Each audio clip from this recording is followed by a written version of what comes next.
Hello everybody, welcome back. Bam Deadstroke here for another standard deck tech video.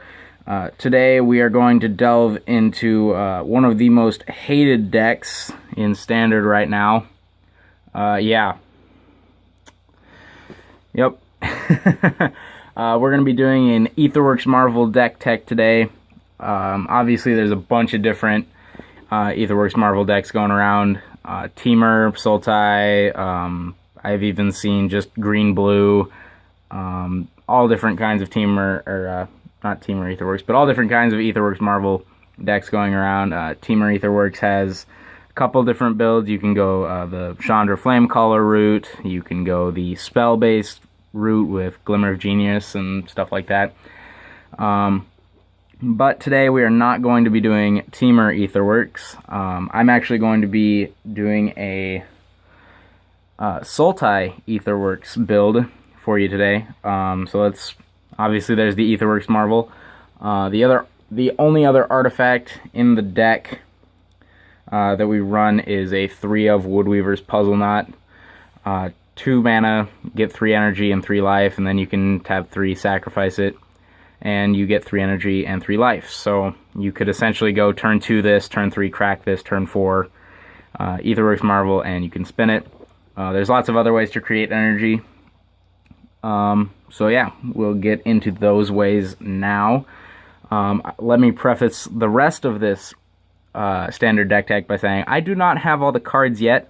So currently there are some proxies that I'm sure you will notice immediately.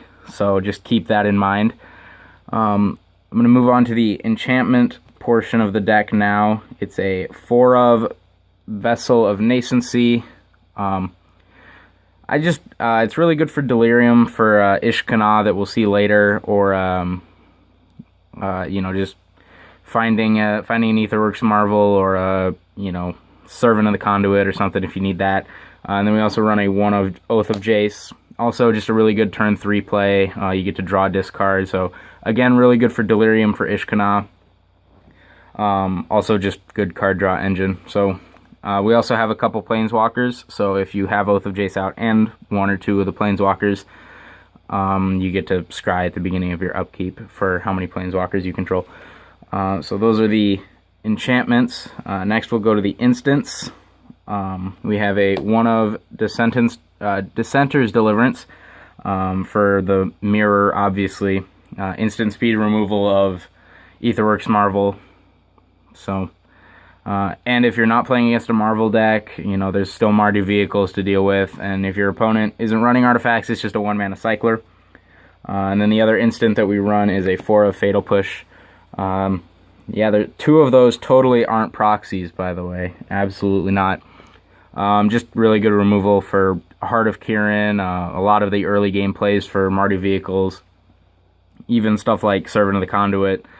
And then if you can revolt, stuff like Rogue Refiner, or just a lot of really good early plays in standard right now get killed by Fatal Push. So those are the instants. Now for the sorceries. A 4 of Attune with Ether. Oops, get that Dissenter's Deliverance out of here. 4 of Attune with Ether. Turn 1, getting 2 energy. Sounds good to me. And then you also get a basic land with it. We only run, I think, 20 lands in the deck, so Attune with Ether is actually a really important turn 1 play, because we don't really need a whole lot of... We're hoping to not have to use a lot of mana with Aetherworks Marvel. And then also another land getter is a 1 of Traverse the Ulvenwald, which, if you have Delirium, could also, instead of getting a land, get a creature to put into your hand. So, like, 1 mana, get a... I don't know what creatures there are in the deck. 1 mana, get an Ishkana or a Noxious Gearhulk or something like that. So really good late game, really good early game. Just overall good card for the deck. Next we'll go on to the creatures. So we run a 4 of Servant of the Conduit. 2 mana, get 2 energy, and then if you need to, again, we don't have a lot of lands in the deck, so you can pay an energy, and you can add a mana of any mana, or add a mana of any color to the mana pool, which, again, really nice for us with only 20 basic lands, or not 20 basic lands, but 20 total lands. In the three drop spot, we have a 4 of Rogue Refiner. 3 mana, 3/2. When it enters the battlefield, draw a card and get 2 energy. Again, just a really good turn 3 play. Fill our hand back up a little bit and work towards Aetherworks Marvel. When we move to the top of the curve here, this is where there's a little bit of discrepancies amongst the decks that I've seen anyway. Running a 2 of Ishkana in the 5 drop slot. A good hit off of Aetherworks Marvel, deals with stuff like Avacyn, stuff like Heart of Kirin. Again, a lot of the early game flyers if you can hit it. In the 6 drop spot, we have a Noxious Gearhulk. Again, really good for early game stuff. 5/4 with Menace. If they don't have, if you can turn 4 Noxious Gearhulk and they don't have 2 creatures out, you can swing for 5. So yeah, I haven't seen Noxious Gearhulk in all of them. I've seen Demon of Dark Schemes, for instance, in the 6 drop spot. It's really up to you. I like Noxious Gearhulk just a little bit better. Obviously, if you're playing, it really all comes down to what you're playing against on a typical FNM or game day basis. If you're playing against like the black-white tokens or something like that, maybe you run Demon of Dark Schemes instead of Noxious Gearhulk. But again, that's just kind of a meta preference. In the 7 drop spot, I have a World Breaker. No wastes in the deck, so that's kind of an issue for that part. But we do have stuff like Ether Hub to tap for that waste mana if you get an Ether Hub out. So again, that's kind of a meta preference. If there's a lot of Aetherworks Marvel, it hits Aetherworks Marvel. It also hits enchantments and lands.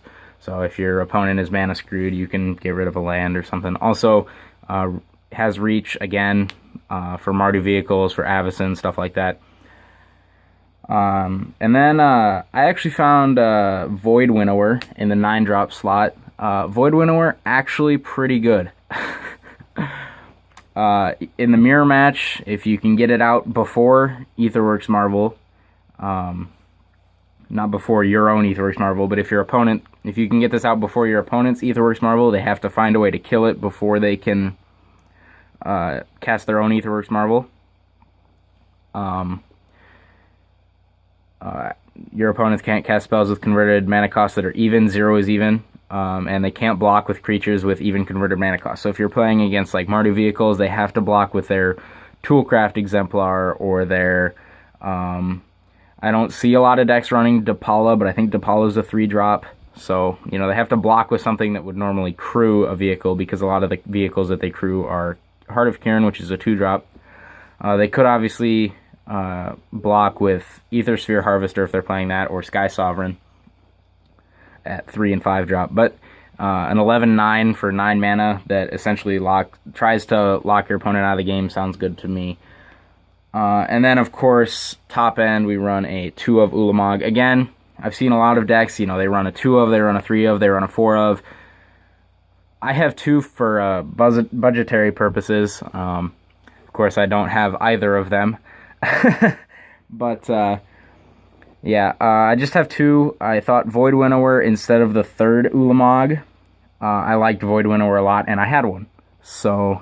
if I get a 3rd Ulamog somehow, maybe I'll think about taking out the Void Winnower or the Noxious Gearhulk or the World Breaker or something like that. But yeah, just 2 Ulamogs for the deck. So that's those are the creatures that we can hit with Aetherworks Marvel and that lead us to getting Aetherworks Marvel. And then I talked about Planeswalkers a little bit earlier with Oath of Jace. We have a 2 of Liliana. And that's the other way that we can cheat Ulamog into play. If they make us discard it, if we have to discard the hand size, if we discard it to Oath of Jace, something like that, then we can turn 5 Liliana, return it to the battlefield. It's a black zombie in addition to its other types, which means then if we can get up to the ultimate, destroy all non-zombie creatures, even though Ulamog has indestructible, that means it can't get destroyed by that anyway. So it has essentially double protection, if you will, from that, with indestructible and being a zombie. And we also have a Nissa. This was originally going to be a Nissa Vital Force. but a friend of mine was in the mood for trading his Nissa, so thank you, Guthrie, for that. Yeah, just not a great hit off of Aetherworks Marvel.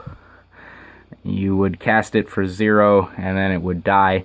But, you know, setting up you can set up 2 of your 6 Aetherworks Marvel hits by scrying 2. You can also, if you get Nissa to like 6 or to 5 or something like that, you can get a, you know, World Breaker or something. Look at the top card of your library. If it's a creature card with converted mana cost less than or equal to the number of loyalty counters, you can put that card on the battlefield. I don't think Nissa's ever going to get to 11 loyalty to hit an Ulamog, but you never know. So those are the Planeswalkers that we're running. That's all for main board other than the lands, which I will very quickly go through. 2 of Evolving Wilds. Again, we don't run too many lands, so those are really good turn 1 plays if you need to. A 4 of Aether Hub. Again, the only card that we have to trigger not to trigger, but to use the World Breaker's second ability. Run 1 Island and 4 Botanical Sanctums as our main blue sources for stuff like Nissa and for some of the cards in sideboard.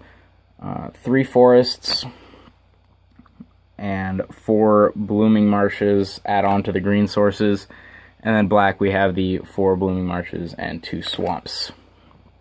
So those are the lands for the deck. Now I will just very briefly touch on the sideboard.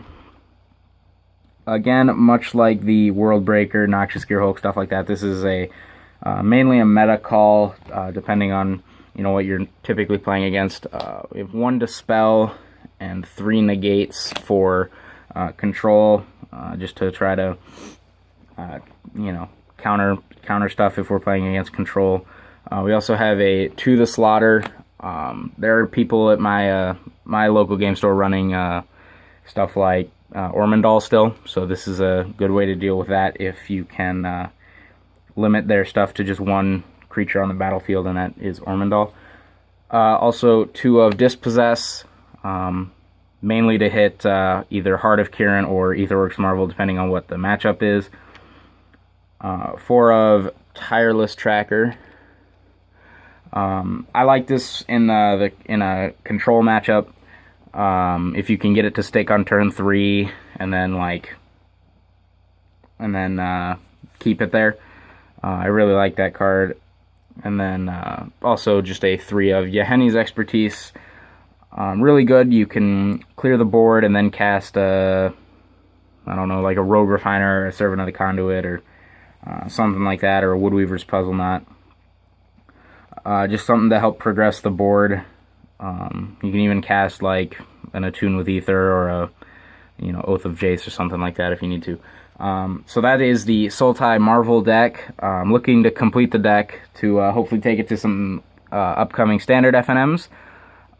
If you guys like the deck, be sure to leave a like on the video.